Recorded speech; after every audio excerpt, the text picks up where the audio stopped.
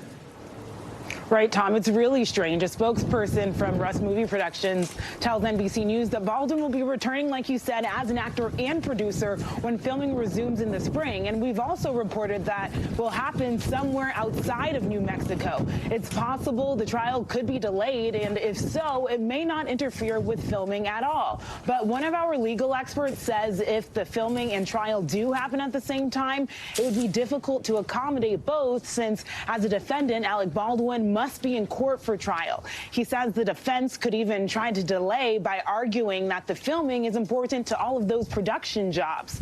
Baldwin could also waive his right to a speedy trial, but the judge may be concerned about that being perceived as biased towards a rich Hollywood actor. It's also possible that prosecutors could use Baldwin's continued involvement in the film to further prove what they're calling a pattern of recklessness. Tom? Yeah, and we also understand that Helena Hutchins' husband is also going to have a role in this film? Yeah, that's really interesting. According to the press release, her husband, Matthew Hutchins, will be an executive producer for the film. In October, he settled with Alec Baldwin and the production company for an undisclosed amount after filing a wrongful death claim. Joel Sousa, who was also shot in the incident, will also be returning as director, Tom. In a statement, he says, although this is bittersweet, quote, every effort on this film will be devoted to honoring Helena's legacy and making her proud. It is a privilege to see this through on her behalf. In addition to that, Helena's husband will be an EP on a new documentary about her life and work on Rust. Rust Movie Productions says the documentary will also show how her death has impacted her friends and colleagues. Tom? Okay, and then finally, is safety still going to be a concern on that set? I have to imagine it is.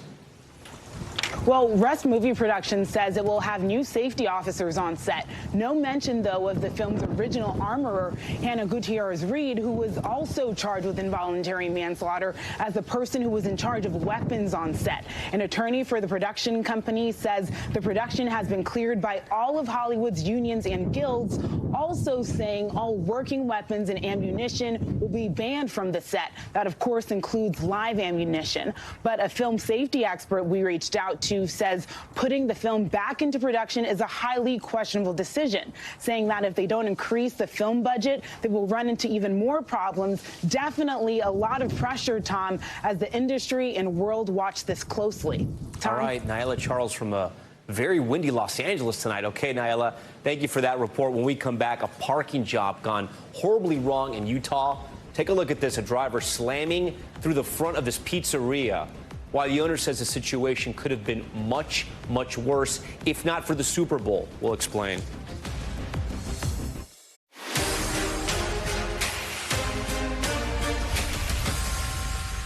All right, we are back now with Top Stories news feed, and the cashier in L.A. fending off a crook armed with a knife. Take a look at this.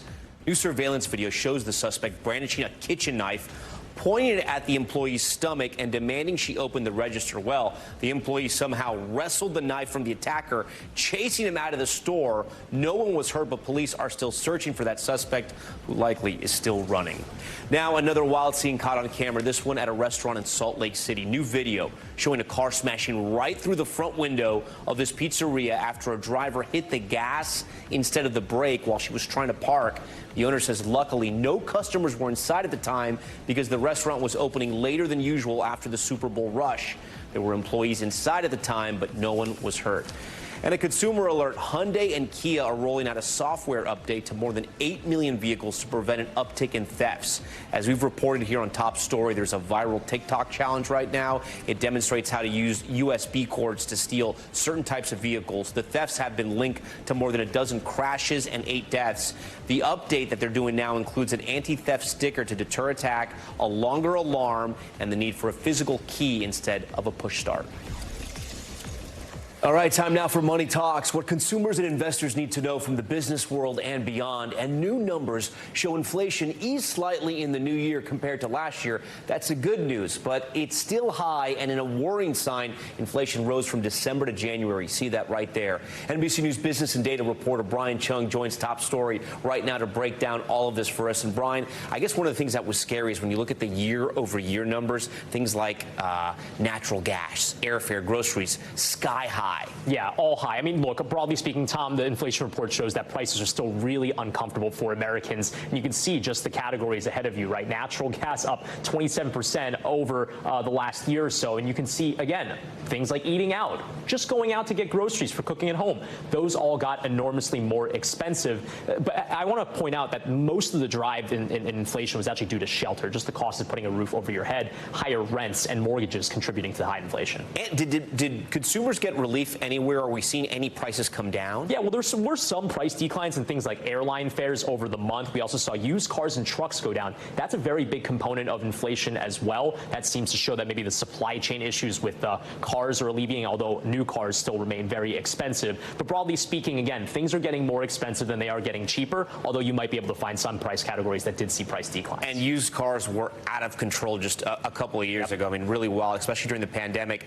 I know you had a chance to speak with somebody who owns a chain of grocery stores in the Midwest. What did they tell you? I mean, I know they're trying to fight to get better prices for consumers. Yeah, Tom, for most Americans, the pain of inflation is coming at the grocery store, and food at home increased by 11.3% over the last year. I spoke with the CEO of Hy-Vee. It's a grocery chain based out of the Midwest in Des Moines, Iowa, and he was essentially telling me that he's trying to negotiate with their suppliers, the likes of a PepsiCo, the likes of a Procter & Gamble, to say, can we try to at least stop the price increases or maybe institute price cuts in some cases, because consumers are going to say, we're not even going to go and buy those goods anymore. We're going to trade down, which is happening right now. Consumers are saying maybe instead of the Oreos, we're going to go with the cheaper store brand private label cookies, which are a little bit cheaper. By the way, those private labels are often owned by these types of chains, which gives them more leverage when they try to negotiate with the large multinationals. Could this person forecast of when prices will at least get a little bit better for consumers? Yeah, well, his expectation was that prices will not flatten even in the beginning of this year. That's because of some of the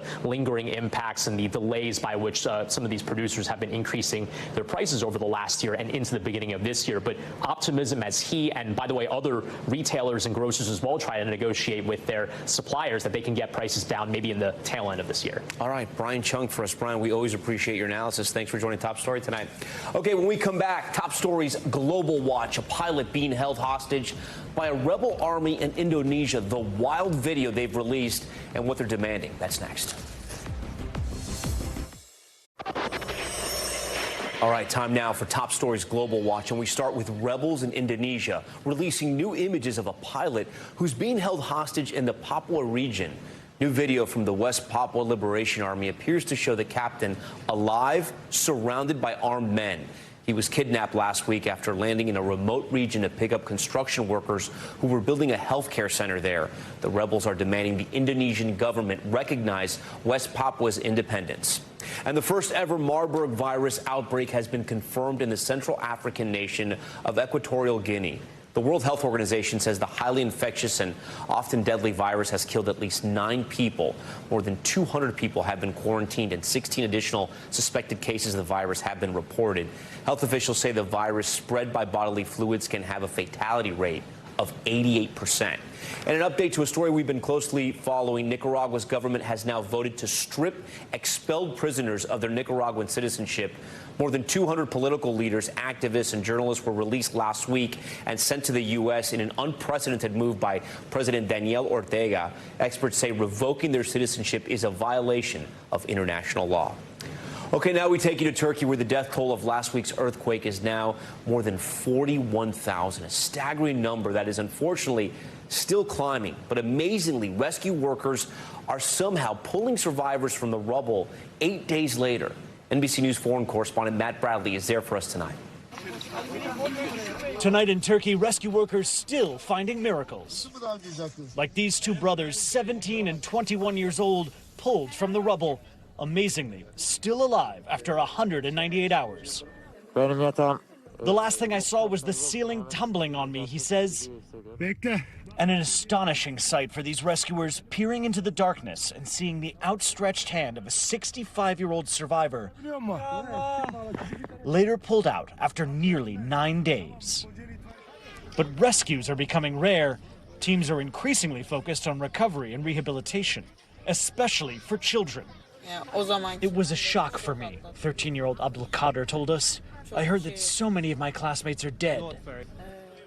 We met 7-year-old Ahmed, now living in a tent and reliving a nightmare. How do you feel now? Are you still scared? I'm not afraid anymore, he told me, but I'm still afraid of that light stand that might fall down. A psychologist in this camp told me that even though people here have lost their homes, they've found a community. Strangers are stepping up, caring for children whose parents are gone, but the emotional scars are well below the skin. One of my kids makes very scary drawings, this mother of 3 told me. He's drawing dead people with X's on their faces and ambulances. I hope it'll get better. And there's been so much concern about humanitarian aid not getting to those who need it, but after a week of diplomatic pressure, Syria's regime just agreed to open up 2 more border crossings to let in more of that aid. Tom?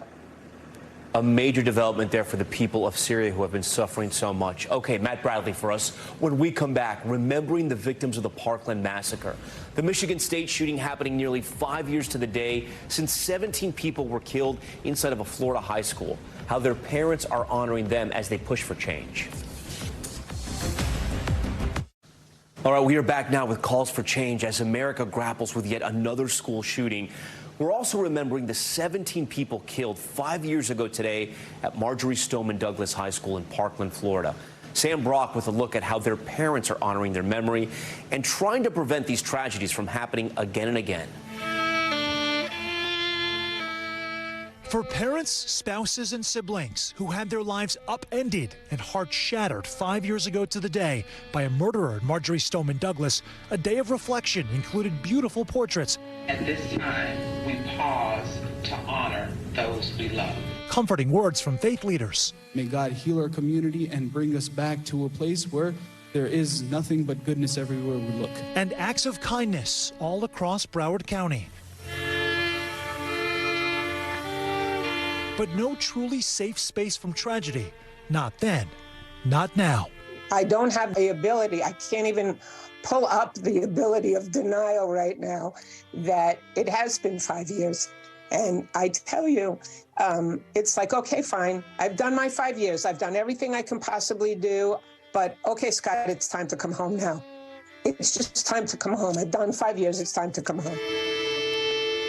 Linda Beagle Shulman's son, Scott Beagle, was a teacher, a camp counselor, and a hero who shepherded 31 students into his classroom, saving their lives. There's a memorial fund in his honor that sent more than 400 at-risk kids to summer camp. It's one example of an outlet for parents and grieving families determined to turn the worst chapter of their life into a powerful life-saving legacy. There were too many parallels, not the least of which was watching students die in school again. Tony Montalto is talking about Uvalde, but in the hours after this interview, there was also Michigan State.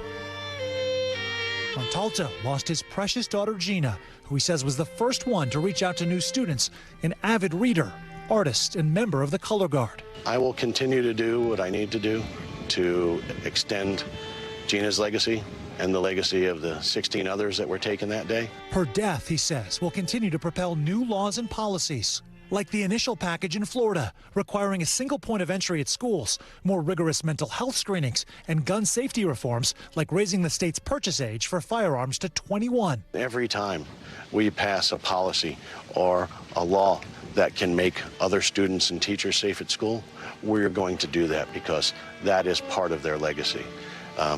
Their lives and the lives of everyone that's been taken in a school shooting can't be in vain. As the March for Safety continues, a new memorial also springs up. Montalto and the Parkland 17 organization have paved the way for a sanctuary on this 150-acre reserve where each loved one will be honored. Their lives, not their deaths. The media will get on there and say, this could be upsetting to you. You might want to turn away. No, don't say that. Look at it. Look at what it does. I'll take my son. I'll show you pictures. Look at what an AR-15 assault rifle does. Look at that. Look at the damage. The damage that even on this day of remembrance lives in the souls of far too many families. And Florida is considering legislation that's a virtual lock to pass that would make the state the 26th in the country to allow for concealed carry with no permit and no training either. With so much progress on gun reform in the last 5 years, the families that I've spoken with nearly to a person say that that effort is unacceptable. Tom? All right, Sam, we thank you for that, and we thank you for watching Top Story tonight. I'm Tom Llamas in New York. Stay right there. More news on the way.